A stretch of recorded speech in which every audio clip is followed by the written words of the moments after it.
Lifeline Mental Health Outreach, a faith-based organization designed to provide information and support while encouraging hope and faith. You can find out more about us by logging onto our website at www.igbatt.com or giving us a call at 240-432-6763. I'm Arnetta Legree. And I'm Corrine Kelly. And welcome to It's Getting Better All the Time. Today, we're going to be talking about the topic of shame. Shame can be defined by Webster as a painful emotion caused by consciousness of guilt, shortcoming, or impropriety. It's a sense of inferiority. People who have to cope with shame on a regular basis feel as if they are the ones that have a problem. That if they speak up or draw attention to themselves in some way, everyone will know that they have a problem. And we want to encourage you that somewhere along the way, all of us deal with shame. And we want to talk about shame in the negative and the positive tonight. Because in the negative, shame can be a really painful emotion. Yes. I think many of us have had things that have happened to us or things that are going on with us now that cause us to be embarrassed or cause us to not feel good about ourselves, to cause us to feel that it's something that we did to bring whatever is happening to us on ourselves.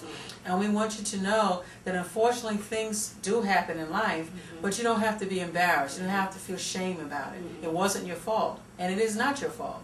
So you can move forward despite the shame. So we want to talk tonight about some ways how shame really can impact us.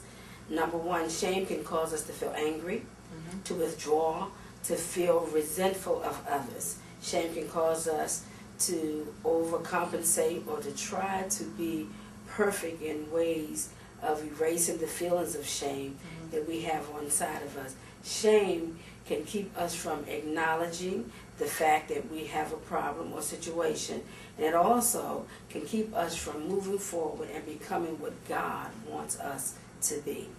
And in the midst of that, we were talking about the shame feeling and making you feel angry or withdrawn. Many times the withdrawal is a great one, and it's the thing of withdrawing because we don't want anyone to know. Like, anybody know this happened to me?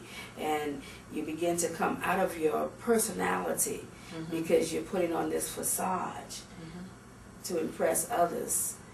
For the sake of them not knowing what's going on with you. Absolutely. And when you look at anger, anger is a defense that we use against shame. We get angry to mask how we're really feeling inside. Inside I feel really embarrassed about the fact that maybe I don't have as nice clothes as maybe someone else does. Inside I feel embarrassed about having a mental illness, or I'm embarrassed, ashamed of my parents, so I become angry, I act out. And that anger, again, is just a mask for what's really going on inside. And I think a lot of times when we see someone who is really angry, our first reaction is to become angry back, or just say, oh, that's an angry young man, or that's an angry young woman. That's a mean child. Right, exactly. But we have to realize that anger many times is a mask for other emotions. Absolutely. And begin to put ourselves in the place of the other person. Really try to understand what's going on with them. Understand them right where they are. Especially when we talk about children a lot of times, they may not come to you and say, this is what's going on. You may get a lot of the anger, a lot of the acting out, and all that is just a cover-up for how they're feeling inside. And they may not even know how to express how they're feeling, or they haven't had anyone in their life that they feel like they can trust to be able to even share. Because so many times, unfortunately, we live in a society that when we know about fallacies of one another, we want to use them against them instead of showing them how to overcome in the things that they're dealing with. Right. And just like any other negative emotion, shame can either cause us to move forward, either move forward in God or to not move forward in God. Because we're talking about the negative aspects of shame, it can keep us from being all that God wants us to be. Because many times in our walk, in our life, there will be situations that come up that God will require us to take a risk. And when we use the word risk, we are not talking about any harmful or negative behaviors. We're talking about those things that God may order for our lives to move us out of our comfort zone. Yeah, Abraham took a risk. You know, the Lord told him to get up and move away from his kinfolk. He didn't know where he was going. Right. He didn't have a MapQuest to show him how to get to where he was going. God just told him to go. And he had to be willing to take the risk. And in that risk that he took, it was trusting God that God knows what he's doing with my life. And he knows which way to take me. For the Lord knows the way that we take. So there's a difference in just going out there haphazardly, taking risk. And then after you get out there, you wonder, what are you going to do? And with no directions. And not to know. But Abraham had directions from the Lord. Right. You know, and again, maybe there's someone watching us, maybe you had to give a speech, you know, and the first time you gave a public speech, it didn't go so well. You know, people laughed at you. And after that, you're like, you know, I'm not going to do this again. But to keep doing it, you know, keep doing it. But that shame can keep us from our destiny, can keep us from moving forward. And when we allow those feelings of shame to keep us from moving forward, we even become angry at ourselves. That's right. Yeah. I shared with my Sunday school class on yesterday, I said, learn to laugh at yourself. We all make mistakes. But if you beat yourself, well, sometimes we're too hard on ourselves. And I said, if you can learn to laugh at it yourself, and that laughter would be a cushion, it will help you to get rid of the shame. You know, but if you're going to sit there and sulk in it and find out all the reasons and why not, and have the anger, the resentment, the withdrawing and whatever, you make it worse. Right. Okay. But if you can look back, it's okay. Yeah, I did do that. You know, and I'm not saying that there are not things in our lives that we really should be ashamed of. Right, exactly. There are. And in being ashamed of those things, you know, be ashamed enough not to go back and do it again. There's no shame in being a abused spouse. You know, I think many times you may be a person, maybe you're married, your husband is abusive, or your wife is abusive towards you, and it's like, people look at you, what is wrong with you? You know, you're just so stupid. But there's nothing wrong, there's nothing to be ashamed of. You know, unfortunately, things like that happen. You may have been a victim of abuse. There's nothing to be ashamed of. You may be living with a mental illness. There's nothing to be ashamed of. And people may say, listening to me, that you don't know what I'm going through. And I may or may not. But there are people out there who do. Because for every situation, negative situation that you have encountered, I have encountered, there is someone out there who has encountered the same situation and has used that negative situation to turn it into a positive. And that's how a lot of programs have come about. Because of someone going through something and wanting to be a help to somebody else. And that's what he wants to do with our lives. He wants to use, God wants to use every situation that's ever come up in our lives to help somebody else in some way, shape, form, or fashion. But it's, are we willing? You know, are we willing to surrender ourselves to Him and be led of Him to show us which way to go? Because I've seen situations where people, family members, are living with a mental illness or a spouse or whatever, and people are so embarrassed, they're so ashamed of it, that they literally kill the family because they don't get out and get the help that they need. They don't get out and join groups and talk to people. So they keep everything inside the family. You know, they don't want anybody to know, hey, my child's going through this. So they wear themselves out trying to put up this front. When the reality is, again, there's nothing to be ashamed of. And it's going to take a process of you realizing, you know, in fact, there is nothing to be ashamed of. It's a process to get to the point where I can laugh at myself.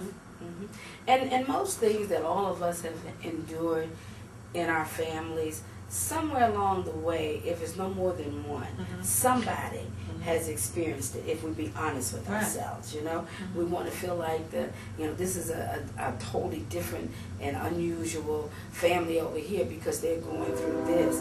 But if you really go back and you look, it may not be right in your generation, but somewhere along the way it's been in there.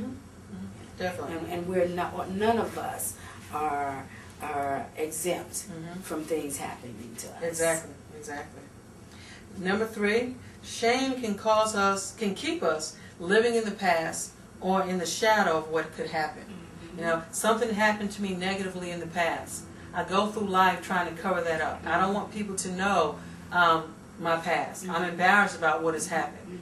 But by doing that, I'm allowing the past to control my future. I can't be totally free because I'm embarrassed about something that happened a long time ago. I may have a prison record. I don't want anybody to know I was in prison. You know? Or I may, again, been victim of abuse. I don't want anybody to know that. And so I go through life putting up this front.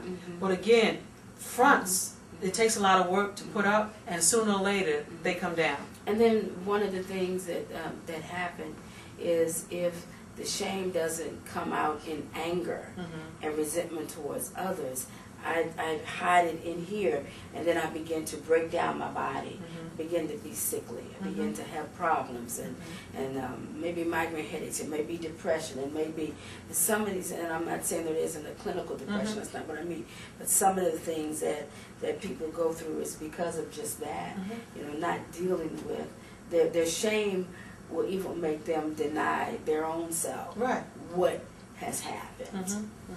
And you know, I can't read well, so I'm ashamed to go get the help that I need.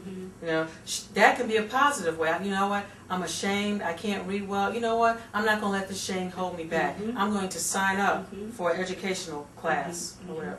So that, again, shame can be used positively if we will allow it. Yeah. And many people with, I shouldn't say many, but sometimes people that are dealing with a loved one that has a mental illness, and I'm finding out that dealing with things that deal with the mind, we have a tendency, we're in a society where everything is so intellectual that we would rather not be seen with, we say we love our loved one, but I don't want anybody to see them with me, see me with them, you know, because I don't know what they're going to think, you know, or if it's especially if they're grown, okay. But if they're a child, you know, you want to keep them in seclusion. You don't want anybody, which is very hurtful. You know, you're bringing on, adding insult to injury. You're teaching this child more about shame than they need to know. Because they internalize it. Right.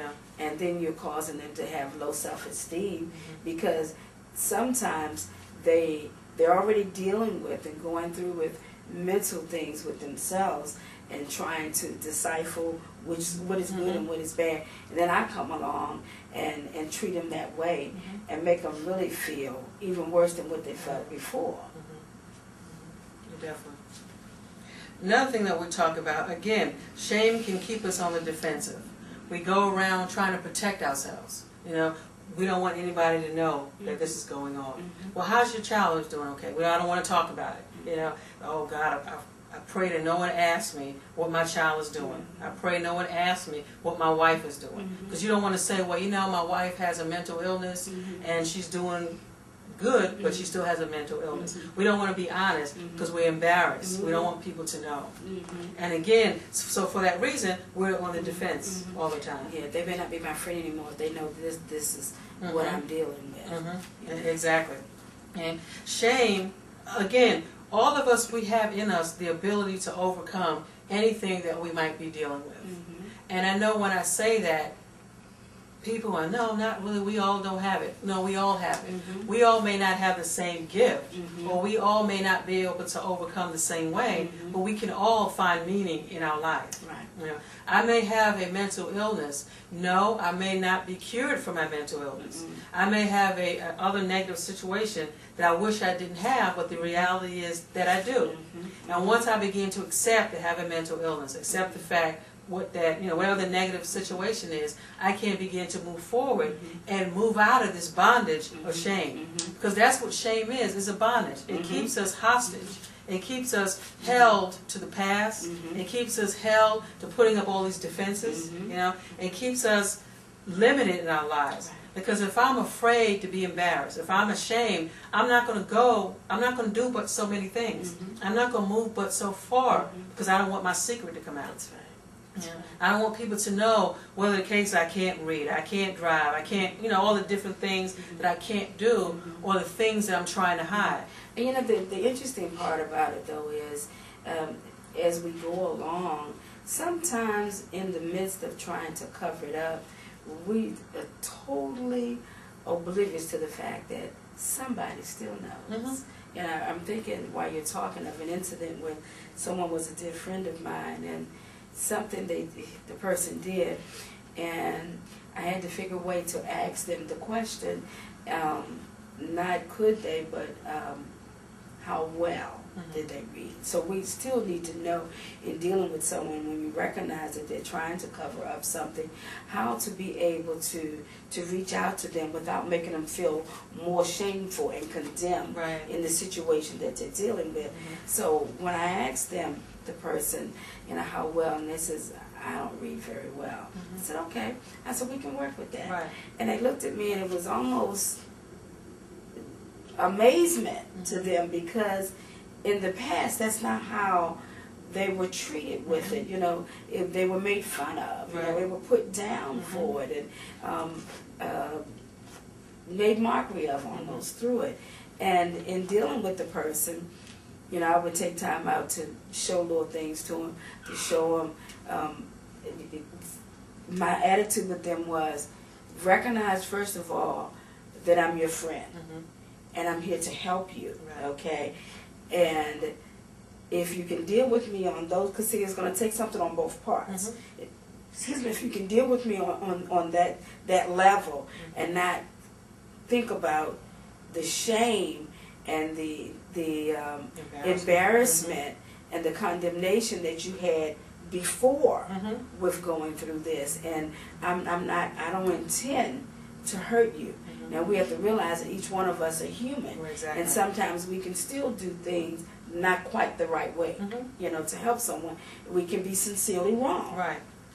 But in helping them, the person began to realize that I really wasn't. They had to gain my trust to know that I wasn't going to hurt them, and to be able to help them through this situation that they were dealing with.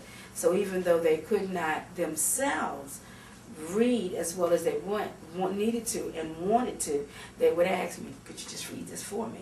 Okay, so said I couldn't put myself out there as a friend for them, and then when they come with you, I don't be bothered with you. I don't have time to do that for you. So it's a sacrifice on both parts. Okay, and I use that example because you use the reading. Okay, there's another situation where and we use a lot of different examples because we realize there are a lot of people that's watching us or listening to us who are dealing with a lot of different things, and I think sometimes maybe because I can read, I forget that there are some people who can't. That's right. Just because I have a job, there are people who don't have a job. So again, we try to open it up and use a lot of different experiences because there are a lot of different people listening to us. Right. Even the one that you use, about having gone to jail, and I'm never going. Nobody's going to understand. They're not going to give me a job. And have you given yourself the chance? Get to the place that you get past the shame of it and sell yourself. Okay, and in that situation, I'm still kind of working with, but because they have to have their self-esteem built up. Right, exactly. So there's always a way. Yeah. So, but how much are we willing to give of ourselves to help the next person? And this is what it's all about. We talk, as she said about, as Arnetta said, a lot of things on this TV broadcast, and because there's a broad horizon of situations that are going on, and one may deal with it one way and somebody might deal with it another, but all of us can glean to be able to help one another, that we can all overcome things that we're going through. And the thing is, well, how do I overcome shame? You overcome it one situation at a time, by not letting situations hold you back. If there's something comes up that you want to do, or you feel led to do, just go ahead and do it. You're not going to do it perfectly the first time. You are going to have a lot of insecurities the first time, but you do it the second time, the third time, the fourth time. The more you do it, the more comfortable you become with it. The better you become with it, the less self-conscious you become. Same thing with when you get out there and a child with a bicycle. We know that all they know is they want to ride the bicycle. Okay, they have no idea, and it looks exciting. They see someone else on it, and they're having a good time and enjoying. You know, the wind just blowing them as they go along on this bicycle, and that's all they see. Okay, but they don't realize that first you they have to start with some training wheels, and sometimes because they're excited and full of zeal, they think they can do it, and they don't need any help. You know, they get out there and they fall down, and they realize, oh, it's a little more to this than what I anticipated. Then they're willing to come back. So even in that, you know, we can get frustrated. Wouldn't we do the same thing when they tie a shoe? I remember, you know, trying to help someone. I can do it. And they want to tie the shoe. And they're going to show me they could do. Had no clue to what to do. But in their mind, because they had sit and watch, it's amazing. We can look at somebody else do something and just think we automatically know it. But they didn't know the mechanics. So I had to wait. But they learned the mechanics as they did it as time went on. But I had to wait. Still had to wait for them to go through their fussing and their frustrating and sitting down and going to show me that they can do it for themselves. And then when they settled down, I said, okay, now let me show you. But we do that.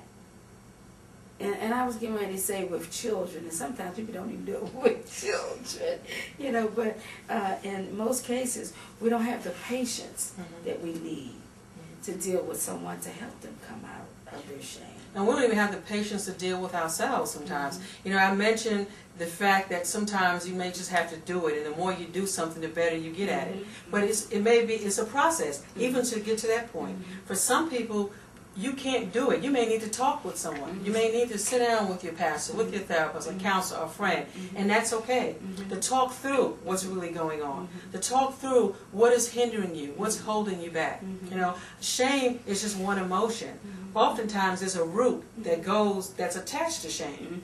And by sitting down and talking to someone, you can maybe kind of come to the realization of what really is holding you back. And you may need to talk with someone for a period of time before you can get to the point where you can begin to take steps. And so again, there are many different ways to overcome shame.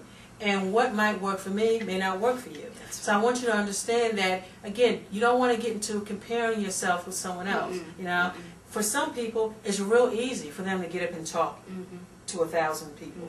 There are some people who have been the victims of abuse, just horrific abuse. Yes. But for them, they deal with it differently. They're able to talk about it. They're public speaking. They're able to share it. You may not be able to, and that's okay. You don't have to compare yourself with someone else. But just know that you do have a purpose and that there is a recovery process for you. Your process may be different from someone else, but there is a process. You can begin to take steps. There may be baby steps. You may take exactly. You may take one step this month. You may not be able to take another step until next year. You may have setbacks in between, and that's okay. The thing is that you keep telling yourself, you know what, I don't want to live like this. I'm going to get some help.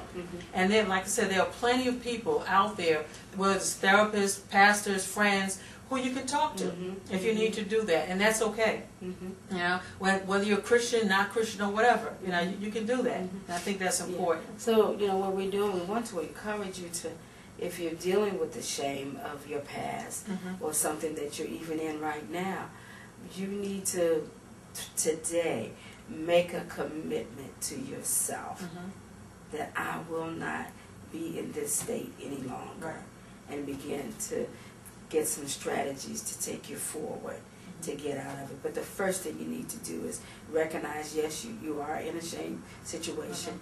And number two, make the commitment to be able to move forward. And that's what it's going to take, is just making the commitment in your mind. You know, and then once you make it up in your mind, then that's part of the battle. That's half the battle right there. That's right. Because then once you make it up in your mind that I'm not going to sit here and allow myself to be limited by past thoughts, then you can begin, like we said before, to take those steps, baby steps, half steps, whatever steps. You know? I want to encourage you to don't let your pride get in the way. If you need to talk to someone, all of us need someone in our lives to be able to talk to. You know, it's something else, something different, you know, because my thoughts, I have nothing to what's the word I'm looking balance. for? Right, my thoughts. All right, they're my thoughts, okay, and I can convince my thoughts are the best thoughts. Right. All right. But if I have someone say, wait a minute, let's evaluate what you just said. Let's talk about it. And sometimes just talking to someone, being able to vent, brings me, and it's like it's a relief. It's like, it's not that you're dumping your mess onto someone else. We don't want you to feel that way either. Right. But now that I got it out, I feel so much better. I feel relief. You'll be amazed at the weight that will come off of your shoulders, the heaviness that will be relieved from your heart, the stress that will be destroyed in your mind by being able to share. And sometimes, even after you share, the situation may still be the same, but your thoughts have changed. Like you said, you get that relief. So the person you talk to, well, I don't want to go talk to them. They don't have the answer. But sometimes the answer is lies, and you just being able to talk about it. That's right. You want to close out with that? So, as we said tonight, it's getting better all the time, mental health outreach. You can reach us on www.igbatt.com or 240-6763. We're really looking forward to hearing from you. As always, we're grateful and thank you for taking the time to hear us on tonight. If something has been said to help us make some great changes in your life, be able to move forward and come forward with a God-given purpose for your life. Thank you. God bless you and good.